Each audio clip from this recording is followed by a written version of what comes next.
Adam Brooks, here to present the topics and then get out of the way. It's good that we have an opportunity to talk to them and see exactly where they are. Even if you know somebody, you may not know how they feel about important issues. We're here with Lumberton ISD School Board President James Kirsch. A good portion of the money I found on going through the records was used at the casino. Yeah, the information that I have, Adam, and first of all, I want to thank you for having me on. Well, good morning, everyone. My name is Danny Malasa. I'm the meteorologist for the Brooks Report Live. Gentlemen, thank you for joining me on the Brooks Report Live. My name is Adam Brooks. I will be your host this evening. We are here and joined with State Representative James White. Adam, thank you for having me on, and we want to tell all that are watching that we're extremely proud to represent them, especially those in Polk, Tyler, Jasper, Newton, and Hardin County. And I understand their frustration.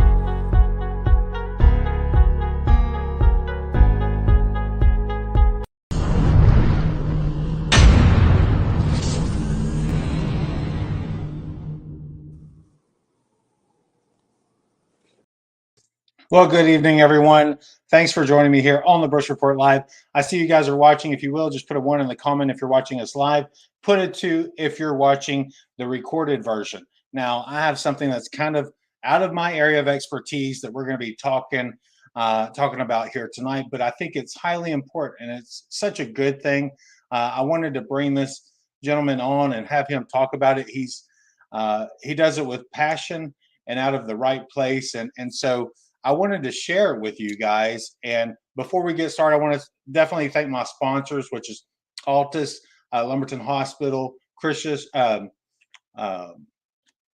Clayton Homes of Lumberton, and Blues Car Wash, and also Sutton & Jacobs and Care Infusion Center. So I want to thank those guys for making this possible. But tonight, we're going to get a chance to talk about someone. And if you have children, okay, if you have children, I guess from the ages, I would say from 3 to 17, and maybe they have some things in their past, some issues or whatever. And like I said, I'm not the expert, but I'm going to bring in David Cook, who is the owner of Ray of Hope and Life. David, thanks for joining us here today. Yeah, Adam, thank you for having me. I know this is out of your work scope, but I do appreciate you. Thank you. Yeah, man, because we've got to get the word out. I met you a while back, and I'm the type that where I don't just trust people. Okay. Like I don't just, I don't buy into things real easy. I don't jump on the fads of the time, and I don't just jump on bandwagons. So that's not who I am. I take a moment and I try to look at things and, get a real feel for people. And, when you started promoting this Ray of Hope and Life, I met with you and your mom, and you guys talked to me about it, and I was like, okay, is this guy for real? And I always try to use this thing as discerning of spirit, if you will, whenever I do things and as I move through life here. So without me, I don't want to keep blabbering here. I want people to know what Ray of Hope and Life is. Tell us what it's about. Tell us how you got started in it. Well, I'll tell you how we got started. We started in 2020, right as COVID was happening. We kind of laid low for a while, and in the last year have taken off. Year and a half maybe. So we started in 2020, like I said, here in Lumberton. We've expanded in 3 other counties. We're expanding our offices here in Lumberton up to 5 offices. And why I got started was due to personal as well. So I dealt with a very close loved one to suicide, and the resources that I believe were not there for him could have been the difference. So I kind of took life experiences, and I am just kind of growing from that. It stems from just not trauma, not just from depression, but a lot of things that the children today that are dealing with that we didn't see back in those days. So our lifestyles have changed with technology and such forth. So it's really a home, hits home for me every day. You know, so that being said, that's kind of how you got started. You felt there was a need. You felt Sure. like you could help meet those needs. So let's talk about a little bit. You know, when I was looking over your website and trying to gather information for this interview, and to add to what you've already explained to me a little bit, you said you work with children that need communication skills, coping skills. Maybe they've experienced things throughout their life. Maybe they're having behavioral issues. Maybe they're having issues at school, bullying type situations, or whatever. It's not a one size shoe fits all type of Right. fix No. here. And so, kind of walk us through that and what that looks like and that sort of thing.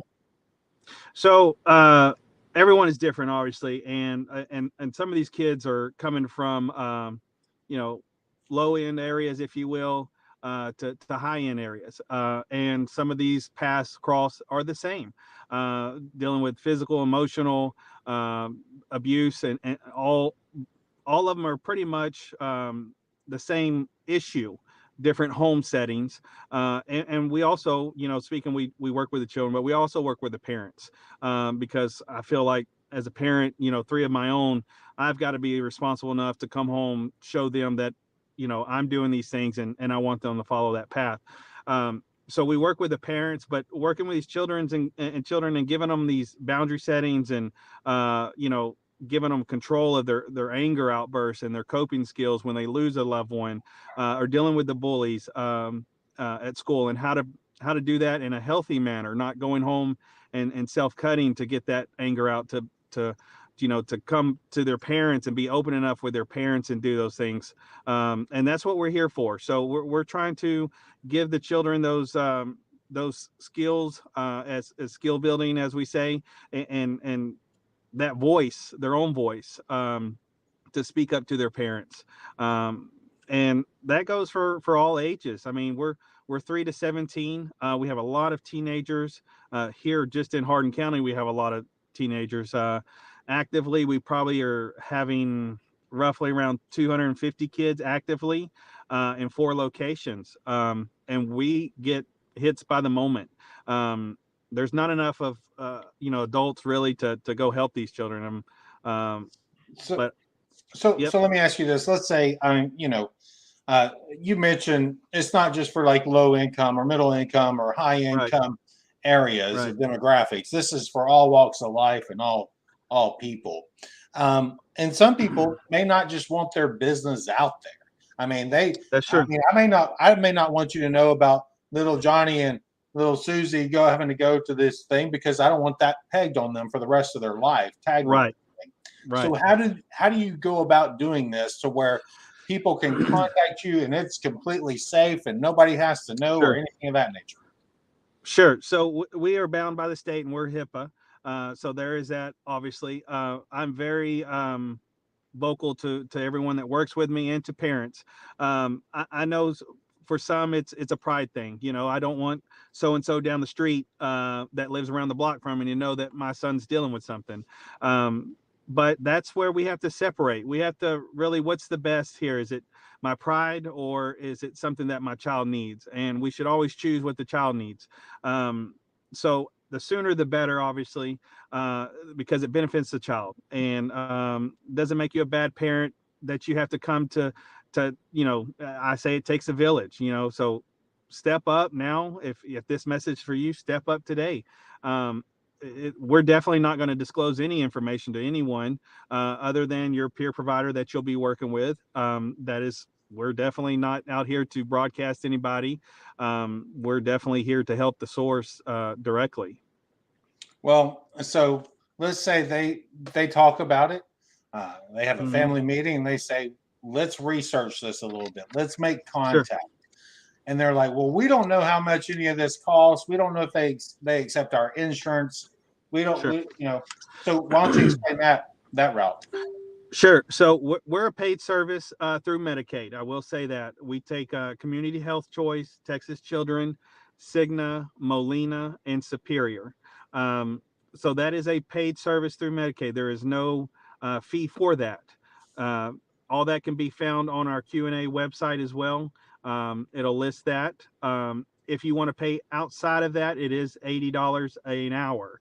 So how we process that is, if you're a cash paying customer, you have your normal Blue Cross Blue Shield or another insurance that we do not take, we will accept you for $80 an hour for a session. That's we try to see the parent at least once a month, because this is something that the parent needs to take home as well. And we see the children 1 to 3 times a week if they need it. Our sessions are 45 minutes to 60 minutes to an hour and 15 minutes. All depend. We work with the parents and their schedule, and as much as possible with the school schedule as well. Okay, and real quick, David, we're going to wrap this Yep. up. But Sure. tell us, what counties do you service here? Sure. So Hardin County, Jefferson County, Orange County. We have people come all the way from Bridge City, Orange, and then we have Tyler County. People coming in from Tyler and Cleveland and Polk County. So San Jacinto and Polk County. Okay. But Livingston? we're based Livingston, yes, Okay. sir. Cleveland. We have offices over there as well. All that can be found on our website as well.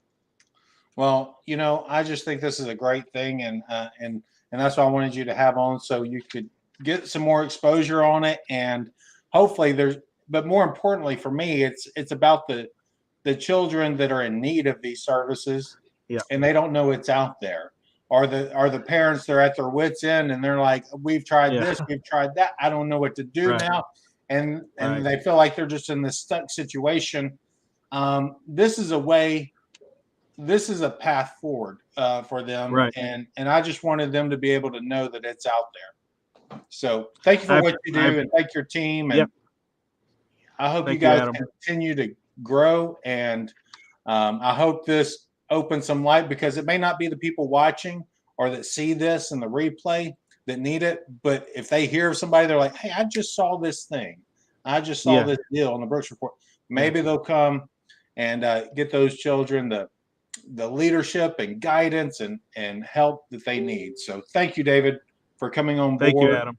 Any last words you want to throw out there? I would say if it's on your mind, you have a question, pick up the phone. It won't hurt to, you have to a call and Facebook ask. page as well. Facebook page as well, and a website, email, all that can be found online. All right. Yes, sir. Well, thank you so much. Thank you so much, David, for coming on. Yep. We appreciate you, and appreciate the work that you're doing there. So, thank you, Adam. yes, sir. Have a good one. You too. Bye.